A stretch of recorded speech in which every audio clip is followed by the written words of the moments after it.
7 dias na área 51, Ju Cassini. O homem que sobreviveu por 7 dias na área 51. A área 51 se refere a uma localização no mapa e é o nome popular de uma base da Força Aérea dos Estados Unidos. Vocês provavelmente já ouviram falar dela, não por ser uma base da Força Aérea, mas sim por diversas teorias da conspiração, que talvez lá eles façam experimentos estranhos, uma vibe meio Stranger Things, ou até mesmo que eles escondam aliens e OVNIs da população em geral. Essa base é ultra secreta. Talvez não tenha nada lá. Aí eles deixam os boatos correrem pra farmar a aura. Eles só tem um cotidiano normal de base aérea. A turma fala de alienígena, ele só deixa correr. Ah, não que meu pai trampa na base aérea, meu pai trampa na área 51. Ele só vai lá e fica taxiando jato. E ninguém pode entrar lá sem Só isso. Corta a grama assim pro jato poder voar. autorização. Então, histórias de pessoas que entram lá sem autorização e vivem pra contar a história são extremamente raras. Bem-vindos a mais um vídeo no canal. Se você gosta de conteúdo assustador, bizarro e misterioso, você tá no lugar certo. Toda semana tem pelo menos 3 vídeos longos, todo dia tem vídeo curto, então tem muito conteúdo pra vocês. Se você gosta desse tipo de conteúdo, não esquece de deixar seu like, se inscrever no canal, comentar outros temas que vocês querem ver aqui. As fontes e os créditos estão sempre na descrição do vídeo. E sem mais enrolação, bora pra história.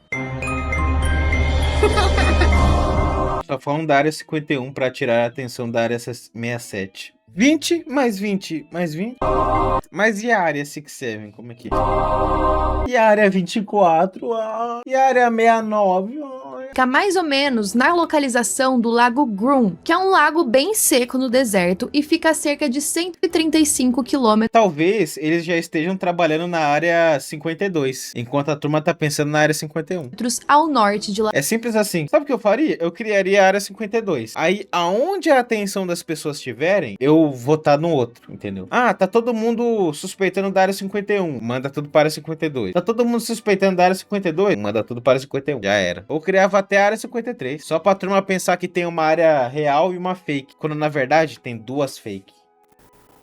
Pra mim ia ficar de cara. Las Vegas. Como eu mencionei, o que se passa lá dentro é extremamente secreto. Várias pessoas que tentam entrar lá, ou até mesmo turistas curiosos, são mantidos afastados do local por diversas placas avisando para manter a distância. Além de, é claro, eles terem muita vigilância eletrônica e diversos guardas armados. Também é ilegal você sobrevoar a área 51. Só que agora o local é visível através de imagens de satélite. A instalação fica próxima a duas outras instalações militares restritas. Uma delas é o local de testes de Nevada, onde várias armas nucleares dos Estados Unidos foram testadas. Principalmente deve ter começado só com um lugar pra fazer e testar bomba. Aí, ó, testam no lago aí. Dos anos 50 aos anos 90. E também os campos de teste e treinamento de Nevada. Toda essa região que cobre a área 51 tem cerca de 2,9 milhões de acres de terra. Então é uma área bem grande, mas a maioria das operações acontece no subterrâneo. De acordo com os militares dos Estados Unidos, a área representa um espaço de batalha flexível, realista e multidimensional para conduzir testes de desenvolvimento de táticas e treinamento avançado. A Área 51 foi inaugurada em 1955. Testar as bombas pra testar tiro, testar arma. Será que tem alien? Às vezes nem tem não, mano. A turma só fica especulando porque não pode entrar. Depois de tomar a 51, você vê os aliens tudo. A existência dela só foi reconhecida oficialmente pela CIA em 2013. Ou seja, foi agora. 4 meses depois dessa divulgação da CIA, o presidente Obama foi o primeiro presidente dos Estados Unidos a se referir à área. Hoje a gente acredita que cerca de 1.500 pessoas trabalhem lá. Muitas delas viajam diariamente de Las Vegas para lá. Então elas moram em Las Vegas, vão trabalhar na área 51 e voltam. E é claro que também existem pessoas que trabalharam na área 51 e vieram a público falar de vários segredos e coisas estranhas que eles viram lá dentro. Mas esse talvez seja tema para um outro vídeo. É claro que muitas pessoas já tentaram se infiltrar lá dentro, mas nenhuma delas tinha conseguido com sucesso, muito menos ficar 7 dias lá. O Jerry Freeman era arqueólogo e explorador, além de ser antropólogo. Em abril de 1997, com 55 anos, ele decidiu que ia entrar nessa missão. Só que o objetivo dele, se infiltrando Antropólogo na área 51, não era que era 51. Tem mais 51 áreas? Uma boa pergunta, cara. Que ele queria descobrir os segredos Tem mais 50 áreas, você quer dizer. Essa seria 51. do local. Ele tinha um outro propósito. Como arqueólogo, ele queria atravessar uma rota específica que ficava em Nevada. Só que para ele conseguir percorrer toda essa rota, ele tinha que passar por dentro da Área 51. Ele era um grande estudioso de um grupo que ficou conhecido como Death Vale 49ers. Em 1848, um cara chamado James Marshall e a equipe dele encontraram ouro em Sutter's Mill, que ficava em Coloma, na Califórnia. Essa descoberta atraiu dezenas de milhares de americanos e também pessoas de outros países para irem para esse local. As pessoas arrumaram todos os pertences e começaram a viajar com carroças. A maioria dessas carroças eram puxadas por bois e eles iam em direção ao que eles acreditavam que ia ser uma vida melhor. Como esses pioneiros começaram A febre do ouro. a viajar em 1849, É tão interessante que o Cosmo ficou sem palavras. Eu tô prestando atenção. eles ficaram conhecidos como 49ers. Só que os pioneiros, as primeiras pessoas que fizeram isso e que ficaram conhecidos como Partido Donner, eles deram uma lição para essas pessoas que viriam depois. Os carrinhos eram realmente assim, igual nos filmes de faroeste, com essas loninhas. Isso porque eles se programaram mal e tomaram um atalho que quase acabou com a vida de todos eles. Quando eles tomaram esse atalho, eles ficaram presos em uma tempestade de neve nas montanhas e isso levou com que eles cometessem atos de canibalismo. Uma Caralho. história muito parecida com aquela que saiu no filme recente, daqueles caras que o avião caiu e ficaram em cima da montanha de neve. E aí a galera de 49 aprendeu a lição, eles falaram, bom, não vamos por esse lado, porque pode acontecer a mesma coisa com a gente. E aí eles optaram por seguir um outro caminho conhecido como Corte de Hastings. Só que eles atingiram aquela região em uma época muito tarde do ano para que eles conseguissem atravessar de forma segura. E aí eles estavam ouvindo uma fofoca que alguns grupos estavam optando em ir por uma antiga rota espanhola. Essa rota teria um caminho mais quente, uma rota mais estável e supostamente teria um caminho... O guia de uma dessas expedições se chamava Jefferson Hunt. Ele já tinha feito a viagem por aquela rota com sucesso antes. Só que no meio do caminho, ele decidiu pegar um atalho que para ele não era muito familiar. Ou seja, uma má ideia, ainda mais sabendo que o caminho que ele fazia de costume tinha dado certo. E aí, quando eles tomaram esse atalho, deu tudo errado. Eles estavam no meio do deserto e não encontravam água, então eles precisaram voltar pro caminho anterior. Só que esse erro fez com que eles perdessem 7 dias de suprimentos. Mesmo com esse primeiro erro, que atrasou demais aquele grupo, eles decidiram de novo tomar um novo atalho. Só que é claro que algumas pessoas acharam que o atalho novo seria uma boa ideia e outras pessoas não. Então essa foi a primeira ruptura do grupo. Até porque aquele atalho parecia bom demais pra ser verdade. E é claro que era mesmo. Esse grupo que tomou o atalho chegou em um cânion, que era impossível atravessar com uma carroça. De novo, o grupo decidiu se separar. Alguns decidiram continuar pelo cânion e depois de alguns dias, eles conseguiram encontrar um caminho que fazia a volta por ele. Foi aí Mas que rolê fudido, hein, meu? Caralho, parece refugiado vindo do México pros Estados Unidos. que eles chegaram em um lago que se chamava Papoose, onde hoje é a Área 51. Pra mim, não ficou muito claro se já naquela época o lago estava seco, mas o fato é que uma parte do grupo estava desesperada por água e sugeriu que eles voltassem para as montanhas de neve, porque pelo menos lá eles iam conseguir encontrar água para beber. No caminho, eles foram salvos da sede com uma tempestade. Se você não tivesse opção, você comeria canibalismo?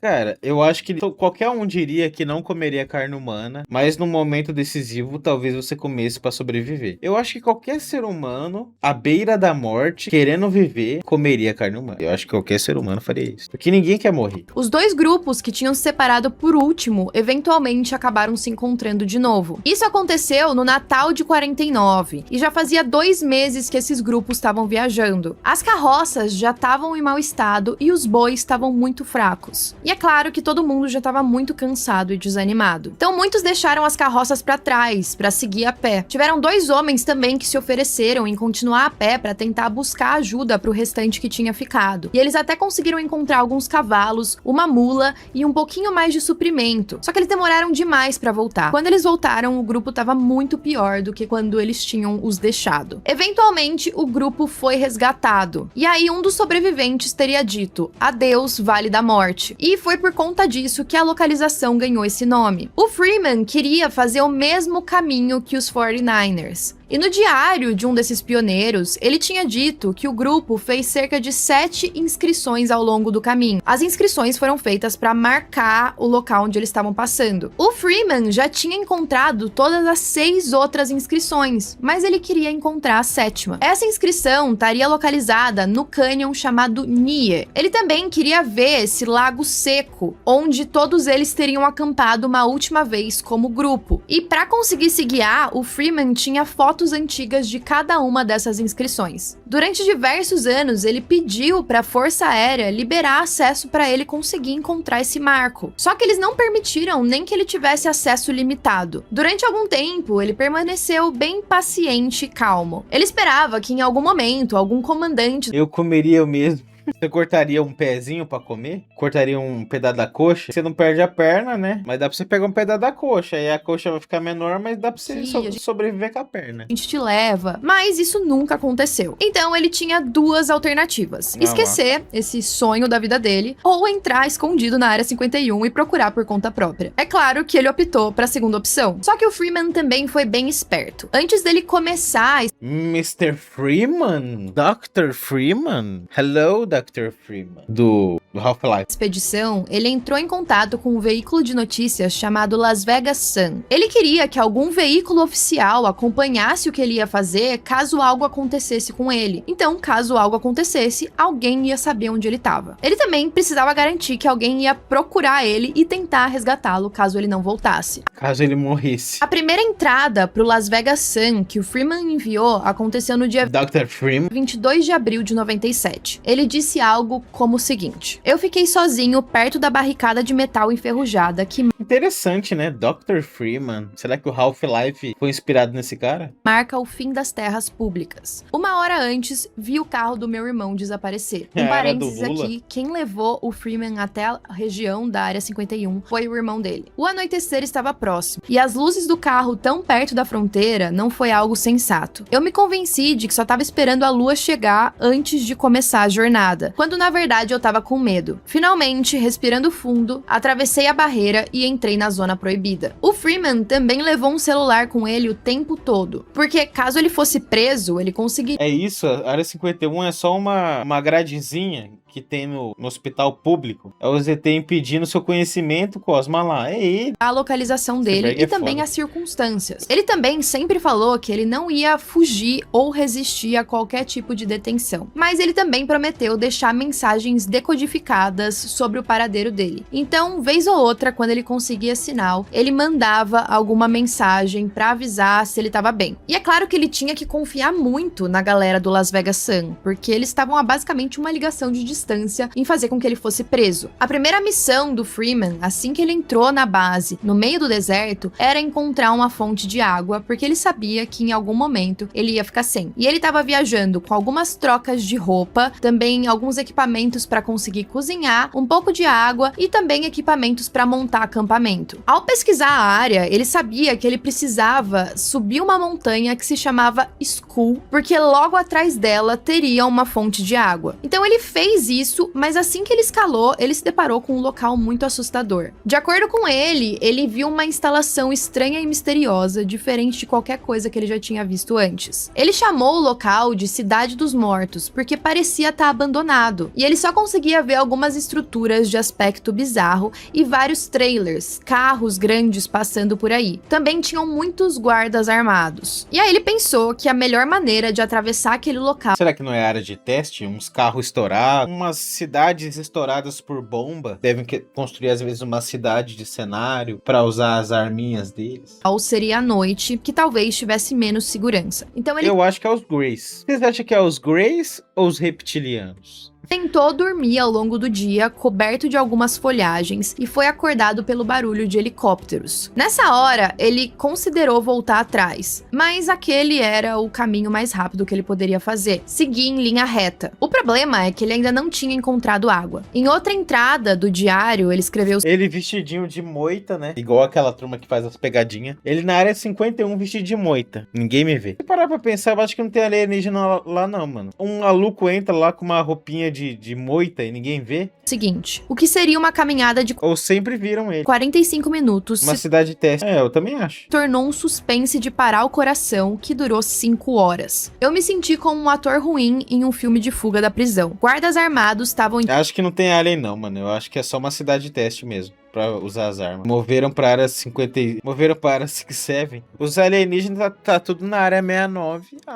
OnlyFans, área 51, alienígena, ativar. toda parte, checando portões, andando pelas estruturas, abrindo caminho ao longo das estradas de terra que passavam pelos meus esconderijos. E eu não sei vocês, mas nessa hora que ele tá descrevendo Ele entrando numa casinha de madeira, a turma testando uma nova bomba iônica na casinha de madeira. Bum! A casinha virando pó, ele virando pó junto. isso, me pareceu muito uma cena de videogame, quando você tem que passar por um prédio armado e descobrir jeitos de ficar escondido. E aí ele notou que um dos prédios tinham mais guardas do que o outro. Era um bloco cercado por grades de corrente e só tinha uma janela muito alta, alta a ponto dele não conseguir ver o que tinha lá dentro. Mas essa janela estava emitindo uma luz radiante e pulsante. É claro que não era para isso que ele estava ali, para investigar o que tinha dentro do prédio. Então ele só foi seguindo aqueles locais até entrar em uma clareira. Essa clareira tinha uma barricada que estava barrando a entrada para a extremidade norte do complexo. Essa barricada estava acesa. Fez todo esse caminho tranquilão. Foda-se. Como que ele não foi visto? Em algum lugar do mundo existe alguma base militar de livre acesso a civil? Acho que não, né? Isso não meio que destrói o objetivo? De acordo com ele, uma árvore de Natal. E também tinha um barulho que ficava cada vez mais 97. alto à medida em que ele se aproximava. Esse barulho estava vindo de uma fonte de energia pesada. Era muito grande, movida a gasolina e estava se movendo em sentido horário. Ela também tinha várias luzes que ficavam piscando. Então ele imaginou que assim que aquela estrutura pegasse ele, ela ia emitir algum tipo de alarme. Então ele tinha que esperar os movimentos dessa estrutura para conseguir passar. E aí quando ele finalmente conseguiu, ele se Era um episódio de Half-Life mesmo. deparou com uma placa que dizia o seguinte: proibido Ultrapassar, os infratores serão processados. Área de exclusão de câmeras, apenas pessoal autorizado. Sem armas, celulares, câmeras ou binóculos, por ordem da corporação LAN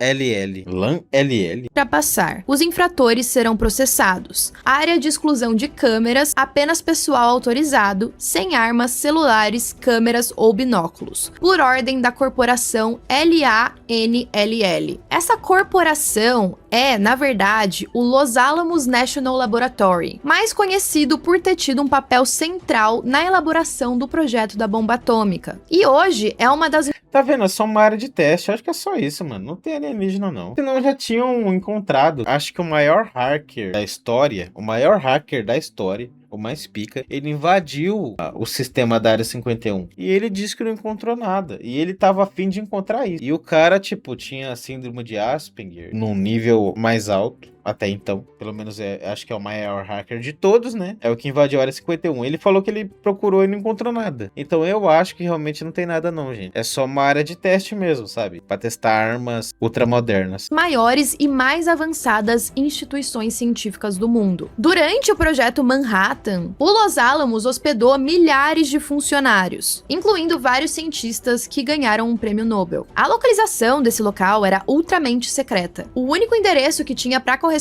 era uma caixa postal número 1663 em Santa Fé, Novo México. Então ele sabia que ele estava no local bem secreto. 2 dias depois, por volta das 3 horas da manhã, foi quando Freeman conseguiu abrigo na mesma cabana que salvou a vida daqueles mineiros 49ers no Vale da Morte. Então eu acredito que já tenha sido uma grande conquista para ele ter encontrado esse local. Ele também encontrou uma fonte de água onde ele conseguiu encher os cantis dele. E nessa hora, ele decidiu viajar durante o dia mesmo, porque ele achou que ele já estava passando muito tempo dentro dessa região. Foi aí que ele se deparou com uma nova placa que dizia: perigo, área de cratera em potencial, mantenha distância. E aí ele percebeu que ele tinha chegado no local de antigos testes de bombas atômicas. E era lá que uma Tomou um LSD do brabo na festa rave do deserto. Viu os alienígenas dançando tudo, fazendo break. A Área 51 hoje agora é só uma área de teste, mas tudo que tinha lá deve ter sido mudado para outro canto que agora é secreto. Mas será? Ou será que realmente não tinha nada? Não tô falando que não existe alienígena, tô falando que às vezes só não tinha lá. Também tem essa possibilidade. Às vezes os aliens existem e não foram parar na área 51. E ainda não apareceram, não encontraram nós. Instituição nuclear O espaço é muito grande. subterrânea existia. E aí ele seguiu em uma região chamada de Inferno de Plutônio. Ele sabia que nenhum guarda ia estar presente nessa região perigosa. A Por área quê? não tinha nenhuma vegetação, só areia. E aí ele decidiu pegar algumas pedras Ele foi por uma área de inferno de plutônio, com alta radiação, então ele sabia que não ia ter guardas por lá. Porque nenhum idiota andaria por lá. pesadas e jogar nessa areia pra ver o que acontecia. E ele disse que elas desapareceram sem deixar vestígios. No terceiro dia, ele encontrou acomodação em um navio abandonado. Na verdade, era do tamanho de um barco de pesca. E depois ele entrou no campo de artilharia de bombardeio da base aérea de Nellis. Nesse Ele foi ficando escondido nas estruturas de teste. momento, ele disse que ficou arrepiado. É isso que eles querem que você pense, Cosmo, não caia no sistema. Ó. É uma área de teste, é o que eles querem que você pense. E depois ele entrou no campo de artilharia de bombardeio da base aérea de Nellis. Nesse momento, ele disse que ficou arrepiado. De acordo com ele, essa região tinha a coleção lendária de espaçonaves alienígenas da Força Aérea, armazenadas abaixo da costa alcalina do Lago Papuz. E também um reino ultra secreto e cheio de sensores subterrâneos que detectariam imediatamente a presença de intrusos. De acordo com uma das entradas no diário do Freeman, ele disse que se alguém fosse bobo de continuar por ali, a pessoa teria certeza de um passaporte pro esquecimento. Ou seja, a pessoa simplesmente desapareceria misteriosamente. Nesse local, o telefone dele também perdeu o sinal. Ele só conseguia sinal se ele fosse no topo das montanhazinhas. E aí ele percebeu que ele estava em um local extremamente Mas se ele conseguisse sinal, caraca, será que o sinal não entregaria que ele tá lá na porra da área 51? Acho que se eu fosse, sei lá, o dono da área 51, eu prestaria atenção nisso. Uma coleção de naves espaciais e ele não falou nada sobre as naves espaciais. Quem que vê uma coleção de naves espaciais e não fala sobre elas? Falaria de todas. perigoso. Com detalhes, eu ia ficar olhando e falando, caramba!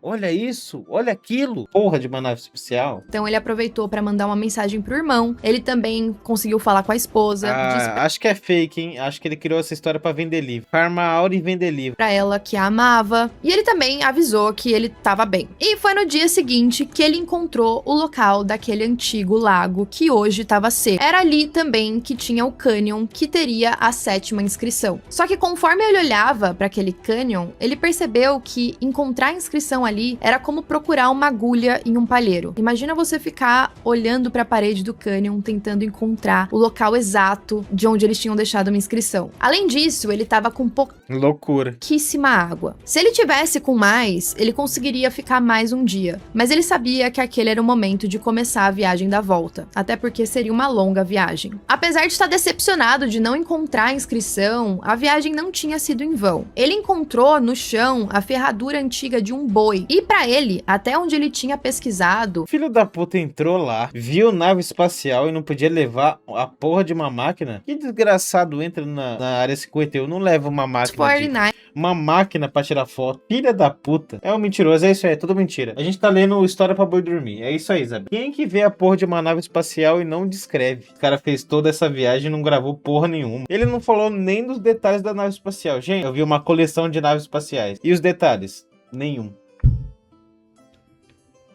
Quem que vê uma nave espacial e não repara nos detalhes? Tá bom, tá bom. Miners tinham sido os únicos a andarem por aquela região com carroças puxadas por bois. Então ele conseguiu levar isso de volta pra casa. Só que ele O filho da puta viu nave espacial e levou uma ferradura de volta. tinha que percorrer uma distância de 35 quilômetros até encontrar de novo aquela fonte de água. Agora ele tava sem bateria e com sede. O quão desgraçado esse maluco não é. Mentiroso, filha de uma puta. Pra conseguir viajar mais leve, ele acabou abandonando o binóculo, Tomar no o cu. celular, os equipamentos pra cozinhar, a roupa extra que ele tinha levado e também os equipamentos de acampamento. É claro que aquela situação era muito desesperadora, mas no meio do caminho ele conseguiu parar no pátio de armazenamento de resíduos atômicos do Departamento de Energia. E na lateral Da onde que foi tirada essas placas? Porque ele não tirou nenhuma foto. Senão ele teria tirado foto da nave. desse prédio, ele encontrou uma Tomar no cu. mangueira, onde ele conseguiu beber o máximo de água que ele podia. Nas entradas Ele viu 10 naves espacial, pegou uma ferradura e voltou pra casa. do diário, a gente vê Farmou? algumas mensagens Farmou ou não? inspiradas, dizendo coisas como: eu só queria sair, queria apertar a mão de alguém que não ia atirar em mim primeiro. Os momentos finais dentro da Área 51 foram cruciais pra ele, porque ele sabia que ele não podia baixar a guarda. Ele foi então rastejando, tentando se esconder daqueles guardas armados e de todos os veículos que passavam. Quando ele chegou a 30 metros da saída, ele saiu correndo, como se a vida dele dependesse Ele decorou as placas, mas não decorou as naves. Faz sentido. disso. E dependia. Ele conseguiu se reunir com o irmão, entrou no carro e ele só dirigiu o mais rápido possível. Eles só foram se falar quando eles estavam de O maluco não encontrou porra nenhuma, inventou uma mentira e vendeu o livro e ficou milionário. volta em terras públicas. Brabo. E aí vocês Ele só precisava farmar, entendeu? Farmar a aura. Mano, quem garante que ele entrou lá? devem estar se perguntando, O cara não fez nenhum registro, é da boca dele. mas como que a gente Brabo. sabe dessa história? Como que o Freeman falou que passou tanto tempo em um local ilegal e não teve nenhum tipo de consequência? Ele só começou a falar abertamente sobre as experiências dele depois de consultar advogados. E ele compartilhou que os militares estavam decepcionados com ele por ter entrado em território não autorizado. Ele nunca mencionou se houveram outras repercussões além dessa. E aí ele revelou algumas informações. Ele disse que no lago, que parecia ser só Calma, gente, ele vai revelar agora. um local seco, ele viu luzes no perímetro e também luzes que abriam e fechavam no centro do lago. Ele também disse ter sentido vibrações Luzes que abre e fecha. Porra, o que é uma luz que abre e fecha, filha da... quando ele estava almoçando ali perto. E ele sabia que ele não estava imaginando essas vibrações, porque ele estava vendo a areia caindo e se mexendo também. Ele achou até que fosse um terremoto, durou cerca de 2 minutos. Mas ele imaginou que eles só estavam testando alguma coisa no subterrâneo. O Freeman faleceu Testando uma arma. de câncer de próstata em 2001, apesar de em 97 ele já ter falado que aquele câncer estava em remissão. O Freeman também diz que só fotografou aspectos geográficos nessa caminhada. E ele acredita que ele não tenha fotografado nada que mostre assuntos classificados que poderiam prejudicar o governo. Ele até mostrou alguns vídeos para pessoas interessadas de como teria sido essa caminhada. Então nada indica que ele tenha pegado alguma coisa suspeita, mas essas luzes que ele descreveu Esse filho é de uma puta. Ele gravou coisas na caminhada e não gravou uma nave. Tá bom, tá bom, tá bom, tá bom. Chega, eu não vou aguentar mais. Tá bom, tá bom, tá bom, tá bom. Ele gravou placas e não gravou a nave. Tá bom, não vou aguentar mais. geraram bastante polêmica, principalmente Criou a maior fic do mundo, vendeu o livro e foi dormir. Brabo. Isabelle, hoje ele está morando numa mansão com essa fic que ele inventou. Vendeu o livro pra caralho que e é isso. pararam de trabalhar na Área 51 e alegam coisas estranhas e naves estranhas que eles possam estar testando ali. Uau! Naves estranhas e coisas estranhas. Uma área de teste militar não é justamente pra isso? Ô cacete. Estão testando carros estranhos e naves estranhas numa área militar. Ah, é? E eles vão testar onde? Caralho. Não, eu vi nave alienígena. Você gravou? Não, mas eu gravei as placas. As placas até lá eu gravei. Tá bom, parceiro. Farma o seu dinheiro e vai embora. Aprendeu, Isabelle? Farme o seu dinheiro e vai embora. Enfim, eu achei esse caso bem curioso. Quero saber a Muito opinião de vocês. curioso. Vocês teriam coragem de Muito se infiltrar curioso. em um local assim? Eu com certeza curioso. não. E com certeza eu seria Muito curioso. capturada nos primeiros 2 minutos. Mas Eu não achei curioso, mas eu gostei da narração dela, tá? Gostei da história. Muito didática. comentem aí o que vocês acharam e até a próxima. Tchau, tchau, tchau, tchau. Jucassine. Achei bobo. A narrativa da Jucassine é muito bom. Like no vídeo. Vou me inscrever na Jucassine. Brabo demais. Mas ridículo. Totalmente ridículo. O cara só provou que não tem nada. O cara levou uma câmera, gravou placa e não gravou nada. Grava placa? Sim. Grava nave? Não. Ganhar muito dinheiro? Sim. É isso aí. Farmou dinheiro. O que a gente aprendeu aqui, gente? 1. Aprendemos que tem alienígenas na área 51. 2. Aprendemos que não tem, mas que dá pra você farmar dinheiro em cima de quem acredita nisso. 3. Todo mercado relacionado à ufologia é pra farmar dinheiro em cima de trouxa. Eu queria que os alienígenas já tivessem trocando uma ideia com a gente, mas não tá rolando. Todo mundo que fala que tá rolando, tá tirando dinheiro de você. Felizmente não está rolando, tá bom? Macau!